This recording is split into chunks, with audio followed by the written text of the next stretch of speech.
नमः शिवाय बोलिए, धर शंभू का नाम। शिव बसे हैं कण कण में, सबका करे कल्याण। नमस्कार दोस्तों, आप सबका हमारे YouTube चैनल में एक बार फिर से स्वागत है।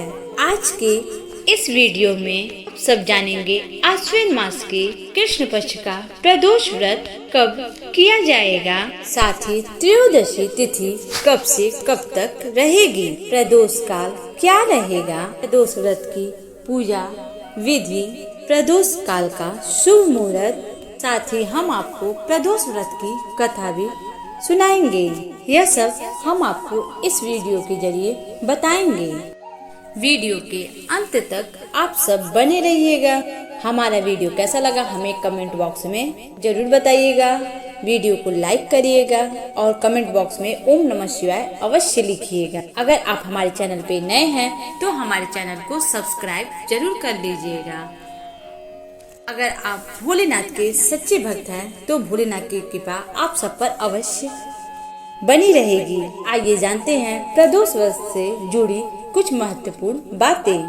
प्रदोष व्रत भगवान शिव जी को प्रसन्न करने का अति उत्तम व्रत माना जाता है। यह भी मान्यता है कि भगवान शिव जी आपके प्रदोष व्रत रहने से जल्द प्रसन्न हो जाते हैं। जो भी भक्तगण प्रदोष व्रत रहते हैं, भगवान शिव जी की कृपा उन पर हमेशा बनी रहती है और जो भी उनकी मन्नत होती है वो सब कार्य उनका पूर्ण होता है। कर्ता के संपूर्ण कार्य सिद्ध होता है। प्रदोष व्रत में शाम को संध्या काल में पूजा का विशेष महत्व है। प्रदोष व्रत प्रत्येक मास में 2 बार आते हैं, एक कृष्ण पक्ष में और एक शुक्ल पक्ष में, और दोनों का बहुत ही महत्वपूर्ण व्रत है। अश्विन मास के कृष्ण पक्ष प्रदोष व्रत 11 अक्टूबर दिन बुधवार को पड़ा है। साथ ही पूजा का शुभ मुहूर्त है शाम को 5:26 से 8:25 तक। इस बीच अश्विन कृष्ण पक्ष त्रयोदशी आरंभ 11 अक्टूबर 5:37 से प्रारंभ होगी, जिसका समापन 12 अक्टूबर दिन गुरुवार शाम 7:53 पर समाप्त होगा। भक्त गणों, जिस दिन संध्या काल में त्रयोदशी विद्यमान होती है उसी दिन प्रदोष व्रत की पूजा की जाती है। वैसे हिंदू धर्म में सूर्य उदय से ही कोई भी तिथि मानी जाती है, तो कोई कह रहा है 11 अक्टूबर को है और कोई कह रहा है 12 अक्टूबर को है। वैसे आप भी एक बार अपने आसपास के ब्राह्मण ज्योतिषी से अवश्य एक बार सलाह मशवरा जरूर कर लीजिएगा। यह व्रत करने से सांसारिक सुखों की प्राप्ति होती है, साथ ही विद्या बुद्धि का लाभ होता है। आइए जानते हैं प्रदोष काल में भगवान शिव जी की पूजा अर्चना आप सबको कैसे करनी है। आप सबको शिवलिंग पर, अगर आप मंदिर जा सकते हैं तो आप शाम को मंदिर जाकर यह पूजा करें। अगर आप घर में करना चाहते हैं तो आप घर में भी शिवलिंग, आपके घर अगर छत पे या आपके पास वो भी अवेलेबल ना हो तो आप जो पोस्टर आती है शिव जी की मूर्ति, उस पे भी आप पूजा कर सकते हैं। सर्वप्रथम पहले एक आसन रखें और आसन पर शिव जी को विराजमान करें। उसके बाद से विराजमान करने के बाद उन्हें अभिषेक कराएं पंचामृत से। फिर उन्हें चंदन, भांग, धतूरा, बेलपत्र उनको अर्पित करें। फिर आप उन पर 108 मूंग की दाल का, नहीं दोस्तों, आपको खड़ा मूंग लेकर उन्हें ओम नमः शिवाय का जाप 108 बार करना है। फिर उसके बाद आपको धूप, दिया, यह सब उन्हें दिखाना है और प्रदोष व्रत की कथा पढ़ें। व्रत का अक्षत फूल लेकर व्रत का संकल्प लें कि हे शिव भगवान जी, मैंने आपकी बहुत श्रद्धा और निष्ठा से आपका व्रत रखा है। मैं और जो भी आपको मन्नत, आप अगर पुत्र प्राप्ति के लिए मन्नत मांगी है या कोई आपको रोग दोष है या आपको किसी धन संपत्ति का विवाद या कुछ भी आप मतलब अपने मन में जो संकल्प लेकर प्रदोष व्रत उठाए हैं उनका संकल्प करें और बोलें कि हमारा यह व्रत पूर्ण करें शिव। और फिर इसके बाद ये सब संकल्प लेने के बाद आप वह अक्षत और पुष्प शिव जी के ऊपर चढ़ा दें उनके चरणों में। और फिर इसके बाद आप सबको यह सब विधि करने के बाद आपको प्रदोष व्रत में रात्रि को शिव जी की भजन कीर्तन अवश्य करना चाहिए।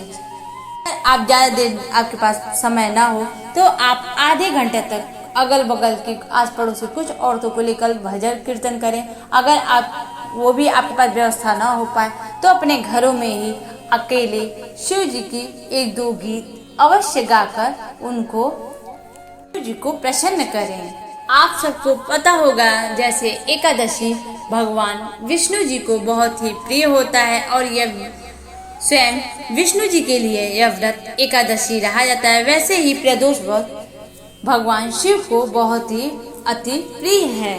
जैसे एकादशी महीने में 2 बार पड़ती है वैसे ही प्रदोष व्रत भी हर महीने में 2 बार त्रयोदशी को पड़ती है, एक कृष्ण पक्ष में एक शुक्ल पक्ष में। और इन दिनों दोनों दिन भगवान शिव की सच्चे मन आस्था श्रद्धा निष्ठा भाव से पूजा की जाती है और उस दिन उस तिथि को प्रदोष व्रत कहा जाता है। जानते हैं प्रदोष काल किसे कहते हैं?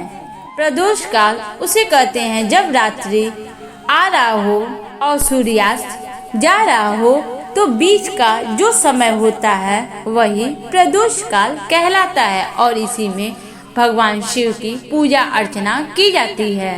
पौराणिक कथाओं के अनुसार जब भगवान शिव ने चंद्र को क्षय रोग से मुक्ति दिलाई थी उस दिन त्रयोदशी तिथि थी और जब चंद्र जी को श्राप मिला था इस कारण उन्हें क्षय रोग हो गया था। इस कारण उन्हें मृत्यु तुल्य पीड़ा हो रही थी और उस पीड़ा का निवारण किए थे भगवान शिव जी।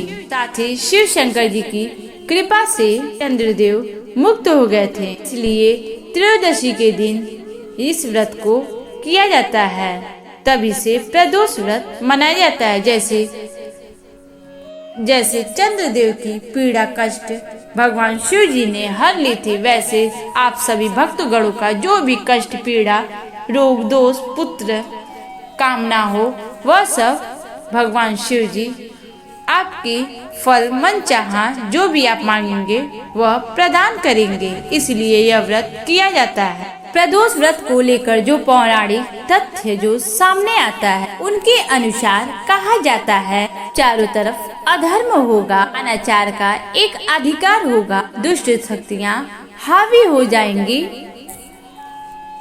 मनुष्य सिर्फ स्वार्थ की भावना से कार्य करेगा। उस समय जो भी मनुष्य भगवान शिव जी की आराधना करेगा वह इस संसार से मुक्त हो जाएगा। इसलिए कहा जाता है त्रयोदशी व्रत करे हमेशा तन नहीं ताके रहे कलेशा। शिव चालीसा में आप सबने यह लाइन पढ़ी होगी। इसी लाइन को लेकर यह व्रत का नियम श्रद्धा भाव बताया गया है जिसे हम प्रदोष व्रत कहते हैं। एकादशी से अलग जो त्रयोदशी में पढ़ने वाले प्रदोष व्रत वह थोड़े से अलग होते हैं क्योंकि जो त्रयोदशी होती है वो किसी दिन भी सोम मंगल बुध पढ़ सकती है।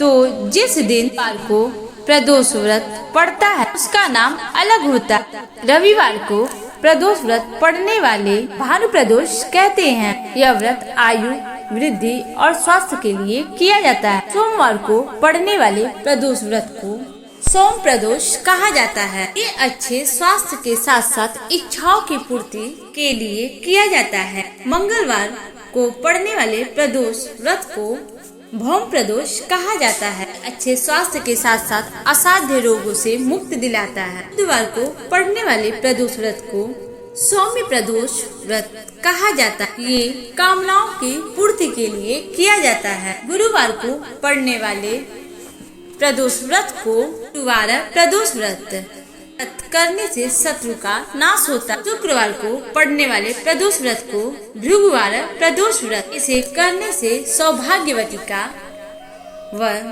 प्राप्त होता है। साथ ही आप सबका दाम्पत्य जीवन सुख समृद्धि और सौभाग्यवती का शिव जी से आशीर्वाद मिलता है। शनिवार को पढ़ने वाले प्रदोष व्रत को शनि प्रदोष व्रत कहा जाता है। इस दिन व्रत करने से आप सबको पुत्र की प्राप्ति, साथ ही साथ नौकरी आदि की मनोकामनाएं पूर्ण करने के लिए यह व्रत किया जाता है। पर ऐसा भी माना जाता है अगर जो व्यक्ति 11 प्रदोष व्रत कर ले उसे रोगों दुखों से मुक्ति मिलती है, साथ ही साथ उसकी सारी मनोकामनाएं पूर्ण होती है। अगर आप भी यह व्रत करना चाहते हैं तो 11, 26 के जो आंकड़े हैं उसी में ही आप यह व्रत करें। इसी के विधि विधान से संध्या काल में पूजा करें। यह एक संवेदनशील व्रत माना जाता है। इस व्रत को आपको करने के लिए 2 तरीके हैं। एक विधि वह होता है कि सूर्य उदय होने से सूर्य अस्त तक व्रत करे, उपवास करे, भगवान शिव जी की पूजा अर्चना करें। इसके बाद आप भोजन कर सकते हैं। दूसरा विधि तरीका यह है कि सूर्य उदय से लेकर दिन और पूरी रात तक व्रत करें और अगले दिन नहाकर भगवान की अच्छी तरह से पूजा अर्चना करके को पारण करें। इस तरह यह व्रत कर सकते हैं। लेकिन दोस्तों भक्तगणों, मैं आपसे एक निवेदन करना चाहूंगी, इस व्रत में आप जब भी रहें तो फलाहार रहें, किंतु आप भोजन का सेवन कभी भी इस व्रत में ना करिएगा, तो ही बहुत अच्छा और शुभ माना जाता है। इसलिए और दूसरी बात यह मैं आपसे कहना चाहूँगी कि इस प्रदोष व्रत में आप कभी भी भोजन में या फलाहार में सीधा नमक और भोजन में सादा नमक का इस्तेमाल कभी भी न करिएगा। व्रत में इसको नहीं खाना चाहिए। नमक का सेवन कदापि न करिएगा, वरना आपका व्रत पूर्ण नहीं माना जाएगा। इन खास बातों का आप अवश्य ध्यान रखिएगा। अब हम बात करते हैं इस व्रत को कैसे किया जाता है। सबको मैंने अपने आगे बता ही दिया कि कैसे विधि विधान से शिव जी की आप सबको पूजा करनी है। अगर आपके सबके पास यह सब ना हो तो आप बस शिव जी के ऊपर 1 लोटा जल ही काफी है। भगवान भोलेनाथ जल से बहुत ही ज्यादा उन्हें प्रिय है और वह आपके 1 लोटा जल को ही स्वीकार कर लेंगे। लेकिन सुहागिन औरतें अगर चाहती हैं अच्छे से पूजा करना तो उन्हें अपने जो मैंने बताया चंदन, रोली, भस्म से शिव जी का श्रृंगार करें और फिर वो माता गौरी को भेंट में श्रृंगार की सारी वस्तुएं प्रदोष व्रत के दिन दान करें। यह सब आप अपने व्यवस्था के अनुसार पूजा पाठ की सामग्री इकट्ठा कर लीजिएगा। इसमें कोई 2 राय नहीं है। अगर आपके सामर्थ्य हैं तो आप इतना रख सकते हैं। अगर आप सामर्थ्य नहीं है, इतना आपके पास व्यवस्था नहीं हो पा रहा है, तो आप शिव जी को ऊपर बस शिवलिंग के ऊपर 1 लोटा जल और 1 बेलपत्र अवश्य चढ़ाएगा। शिव जी आपकी मनोकामनाएं स्वयं पूरा करेंगे और उन पर आप सबकी कृपा दृष्टि शिव जी बनी रहेगी। प्रदोष व्रत के दिन शिव चालीसा अवश्य पढ़ें और शाम को संध्या के समय प्रदोष व्रत की पूजा करते समय आप सबको स्नान अवश्य करना है और प्रदोष व्रत के दिन घी में 8 दीपक अवश्य जलाएं और घर में मेन द्वार पर रख दें। यह कार्य अवश्य करेगा कि आपको अपना मन तन से पूजा अर्चना करने और शिव जी में अपना मन लगाना है। आइए बताते हैं कौन से व्यक्ति यह व्रत कर सकते हैं।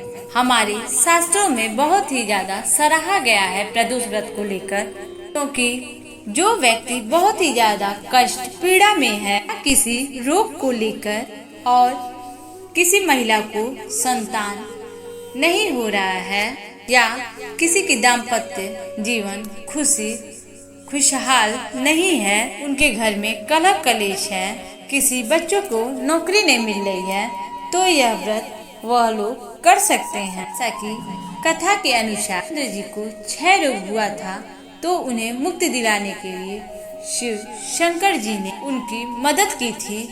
इसीलिए किसी भी असाध्य रोग से मुक्ति पाने के लिए यह व्रत कर सकते हैं। इस व्रत को करते हुए आप सबको अनंत फल प्राप्त होगा। इस व्रत को करने से एकाग्रता बढ़ती है, कि श्रद्धा आस्था शिव जी के प्रति बढ़ती है। दोस्तों, इस व्रत को लेकर आप सबका क्या विचार है, क्या कहना चाहते हैं प्रदोष व्रत के बारे में, और हमसे क्या पूछना चाहते हैं, आप सब हमें कमेंट कर सकते हैं। कि हर कमेंट का हम जरूर जवाब देंगे। प्रदोष व्रत को रखने वालों को लिए एक ध्यान की बात यह भी है, व्रत बहुत ही ज्यादा संवेदनशील है। यह पूरी श्रद्धा और विश्वास के साथ किया जाना चाहिए। आपके मन में किसी भी बात की शंका है तो आप अपने किसी आसपास के ज्योतिषी पंडित जी से सलाह मशवरा ले सकते हैं। पूजा विधि विधान के बारे में भी पूछ सकते हैं। आप सबसे आशा है कि हमारा यह वीडियो आप सबको बहुत ही ज्यादा पसंद आया होगा।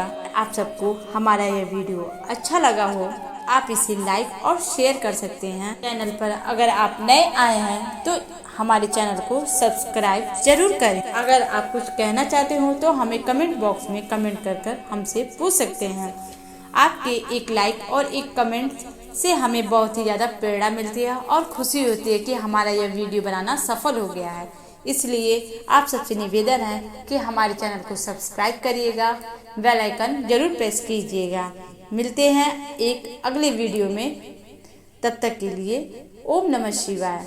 राधे राधे।